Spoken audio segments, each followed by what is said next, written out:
Hi there, boys and girls. This is Mrs. Garcia.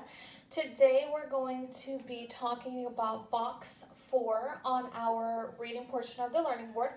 Now on box 4, what it's going to ask you to do in box 4 is a grade.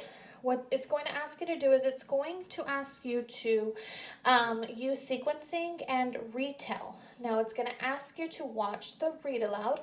You're going to copy the sentences that they have for you down there. There's 5 sentences, and you're going to number them in the order that they happened in, okay? So when we're sequencing, we're basically retelling the story. How did these events happen? In what order, okay? So let's talk a little bit about sequencing.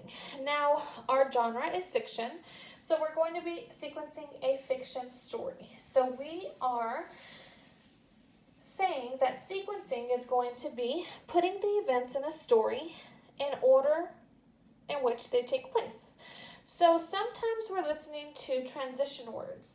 If we are writing about it, then we're using transition words to show how the order of events took place over time. For example, we could listen to something that said first, next, then. We could say finally, last second, suddenly, in the end, or over time. Now let's talk a little bit about something that we could sequence really easily, okay? Now, for example, we've all heard the story of Humpty Dumpty sat on the wall, right? Okay, so Humpty Dumpty sat on the wall. That's what happens first. He sits up on top of that brick wall and he's happy, right? And then what happens? Then he tumbles down, okay? And then what's the last thing that happens? What happens to Humpty Dumpty when he falls? Well, we all know that he's not very happy and he's quite hurt. So when we are retelling the story in a sequence, we are putting things in order in which they happened. So the sentences you're going to write down are, and they are in no particular order. You're going to read these sentences and you're going to put them in order. So first, the first sentence is, Mudge weighed 180 pounds. Then there's another sentence that says, Henry's parents said he could get a dog. Then it says, Mudge grew and grew.